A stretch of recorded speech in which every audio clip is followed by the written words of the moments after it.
This is the story of a little boy from Japan who had no interest in traditional studies. His mind was always drawn only towards machines. How do cars run? How do machines and engines work? He loved learning about all these things. His interest in machines grew so much that by the age of 16, he left his studies and started working at his father's bicycle repair shop. But how long could a bicycle shop hold back a boy who dreamed of cars? One day, this boy saw an ad for a car garage company in Tokyo that needed a mechanic, and then he left home to pursue his dreams. This 16-year-old youth went to Tokyo to become a car mechanic, but he ended up changing the entire future of the automobile industry. This young man was none other than Soichiro Honda, who went on to establish Honda Motors Company and made his mark as a leading brand in the world of motorbikes. But how did Soichiro make the journey from a poor family to founding the Honda company? How did this young boy who once worked in a small factory end up becoming the owner of Honda? Born in 1906 in the village of Shizuoka, Japan, Soichiro Honda was the son of Gihei Honda, who was a blacksmith by profession and also ran a bicycle repair business. Growing up in a poor family, Soichiro used to help his father with small tasks in the bicycle repair shop from a young age. Although his parents had high hopes for Soichiro, he was never interested in studies. His heart was set only on mechanical work. As a result, when he once saw an advertisement for the art shokai company at the age of 15, he left school and set out for Tokyo in search of fulfilling his dream.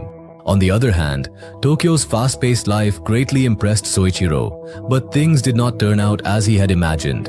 He had come with the intention of learning mechanical work, but his young age became the biggest obstacle for him. At Art Shokai, Soichiro had to join as an intern. Here, the owner, Yujo Sakakibara, did not give him any mechanical work. But seeing the little boy looking sad, he did assign him babysitting and cleaning duties. So what else could little Honda do in such a situation? The offer wasn't great, but how could he return to his village as a failure? Caught in this dilemma, Soichiro spent several months, and then the time came when the workload at the garage increased. At that point, the garage owner himself assigned Honda the job of a trainee mechanic. To meet the demands of his automobile business, he started giving Soichiro small tasks to handle. This was exactly the kind of work Soichiro had always wanted to learn from the beginning. Gradually, he also started taking on bigger automobile repair jobs. Soichiro was so focused on learning about motor machines and honing his skills. Soon, he also began assisting the senior mechanic at the company. His eagerness to learn and talent not only earned him appreciation from his co-workers, but the company owner also recognized Soichiro's capabilities and introduced him to the automobile business. He realized that this boy could achieve something great. That's why he taught Soichiro every little and big thing about vehicle repairing and business that could make him successful. As a result, by the age of 22, Soichiro had become a successful branch manager. His knowledge was not limited to just bicycles and cars. He also learned a lot about motorcycles and expensive brand vehicles. But an interesting turn came in his life when he was introduced to the world of sports cars. This was a field that drew Soichiro towards it. In 1923, when this company tried its luck in the field of racing cars, under the leadership of Sakakibara, the company built 8 Daimler and 2 cars named Curtis. These cars were prepared with second-hand engines and succeeded in winning first prize at the 5th Japan Automobile Competition. It was from here that Honda's interest was also drawn towards motorsports cars. For the next 3 to 4 years, Soichiro continued working at Art Shokai. Life was going well. He had a good amount of experience too, but for Soichiro, this was not enough. In 1928, he got the opportunity to open a branch of Art Shokai in Hamamatsu. Then he didn't limit his work to just automobile repairing, but also worked on car modification and honed himself as an inventor as well. He later became known by the title Edison of Hamamatsu. He started this company with just 1 worker and within a few years grew it to 30 workers. Now he was not just a mechanic and driver, but had also become an expert in car modification. But his impressive growth suffered a setback when, in 1936, his turbocharged Ford had an accident during a race. In this accident, his left eye was injured. He also suffered multiple bone fractures. Now he could neither participate in car racing nor do repairs for months. That's why, even though he didn't want to, Soichiro had to say goodbye to car racing forever. It was as if his life had come to a standstill. But Soichiro's journey to success was not one to be stopped so easily. Just a few months later, he expressed his desire to work in the manufacturing of spare parts. But the investors didn't particularly like his business idea. Because they were making good profits from repair work, they didn't want to invest in a new venture. Now, during this difficult time, Soichiro Honda was completely alone, but he hadn't given up. He soon set up his own parts manufacturing company called Tokai Seiki Heavy Industry and threw himself into fulfilling his dreams with relentless hard work. He would work at Shukai during the day and working day and night in shifts. He did not achieve success. To get out of this situation, he enrolled himself in metallurgy studies, and after 2 years of hard work, he finally succeeded in making pistons. Just when he thought his difficult times were over, a new problem struck him like lightning. His struggle did not end there because the pistons he had made still had many faults, which Soichiro Honda was not even aware of. Under the contract, when Honda sent his 50 pistons to Toyota Motor Company for quality check, only 3 of them were approved. The rest were rejected. This news broke Honda's spirit. He had already left his job at Art Shokai and now he had lost the contract as well. All in all, he had neither a plan B nor a solution to fix the faults. Even in these circumstances, Soichiro Honda did not let his determination break. He spent 2 years of his life understanding the needs of Toyota Motor Company. During this time, he visited several steelmaking companies, studied many manufacturing techniques, and once again took on the challenge of making pistons. But this time, his passion, determination, and 2 years of hard work paid off. His product passed all the company's quality control checks and put Soichiro Honda's life back on the track to success. Soon he started receiving numerous orders, and to fulfill them, about 2,000 workers worked in his company. But this journey of success did not last very long either. The company that Soichiro had built with so much hard work and hope, day and night, now that company slipped from his hands like sand. In 1941, Japan entered World War II, and the impact also fell on Honda's company, Tokai Seiki. As soon as the company came under the control of the Japanese government, its bad days began. Then, in 1942, 40% equity of Tokai Seiki was acquired by Toyota. The company that Honda had built with his own sweat and blood, his own position there was downgraded to senior managing director.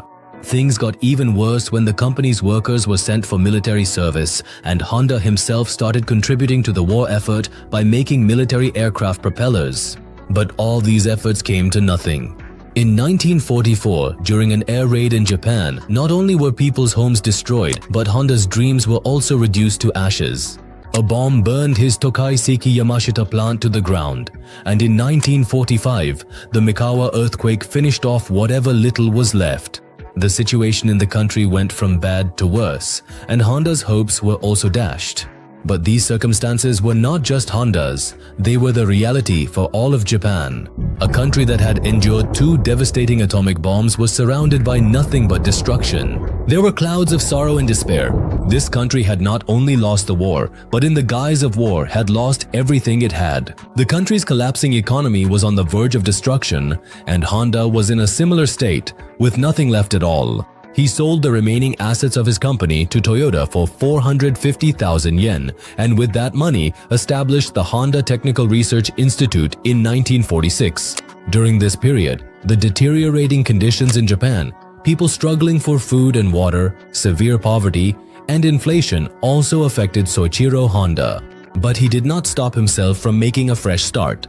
In 1946, when he came across a generator engine from a former Imperial Army wireless radio one day, Honda, driven by his habit, got a new idea from it. And this was the turning point where Honda was about to reap the rewards of all his hard work. In short, his luck was about to change. Applying his idea, he attached an engine to a bicycle and created a motorized bicycle. As soon as his idea became popular, the demand for the product started increasing rapidly, day and night. In the beginning, he used used engines to make the product. But then Soichiro Honda also developed his own Type A engine. In 1949, Honda also launched his true motorcycle in the market. This was the first model of his Dream Series motorcycles. Both of these Honda models were considered a landmark in Japanese automotive technology. The popularity of his work increased significantly, and with that, the journey of his success also began. After the war ended, Honda started talking more with his old friend Takeo Fujisawa. whom he had known since the days when he was a piston ring supplier. In this situation, Honda hired his friend Fujisawa and entrusted him with the financial side of the company. As a result, the company started operating more efficiently. Fujisawa was responsible for handling the business side, while Honda focused entirely on manufacturing and design. Together, these two turned Honda Motors into a major brand in Japan. But Honda's journey of achievements did not end there. He wanted to introduce his company in America as well. And in this pursuit, when he was on a tour of Germany in 1956, he noticed mopeds and lightweight motorcycles. Honda too had long wanted to create something that would meet customers' budgets and requirements. Working on this idea, in 1958, Honda appeared for the first time with a 50 cubic centimeter motorcycle, which he named the Super Cub. This unique product of his created a sensation in the market as soon as it was launched. People liked this model so much that its bumper sales even surpassed those of Triumph and Harley-Davidson. In 1959, Honda Motorcycles also opened its first dealership in the USA, where from here, the company became an international brand. All of its models kept topping the list of best-selling motorcycles. But Honda didn't limit itself to just motorcycles. They also ventured into the field of making sports bikes. For this, Honda personally attended the racing sports events of that time and studied the unique features of the winning bikes. Driven by this very passion, within a few years, Honda also launched its first sport bike, which was named the Superhawk. This model of his also won the International Racing Championship in 1962, and with its invention, it set the standard for power and reliability in modern motorcycles. Honda's name had taken the world by storm. By the 1960s, it had become the world's largest bike manufacturing company. But even at 62 years old, Honda still didn't want to stop. Soon, he also stepped into the four-wheeler market and launched his very first model, the air truck, in the market. After this, he set his second record, when he launched the Honda Civic. This car of his became quite popular at the international level. Being fuel efficient, its sales were also quite high. By the time the 1980s arrived, Honda had succeeded in making its name among the world's largest four-wheeler companies. In 1973, Honda retired from his position at the company, but his flourishing empire continued to grow. In 1991, Soichiro Honda bid farewell to the world forever. He may have left this world, but his legacy remained, and soon this major company, in collaboration with Hero, entered India and captured the Indian market. It is the result of this company's best products that today its net worth is close to $44 billion. Honda's success teaches us that giving up is not an option. At the same time, it is the ladder of unlimited failures that leads you towards success. And we find a true example of this in Soichiro Honda's story. With this, we take our leave from you.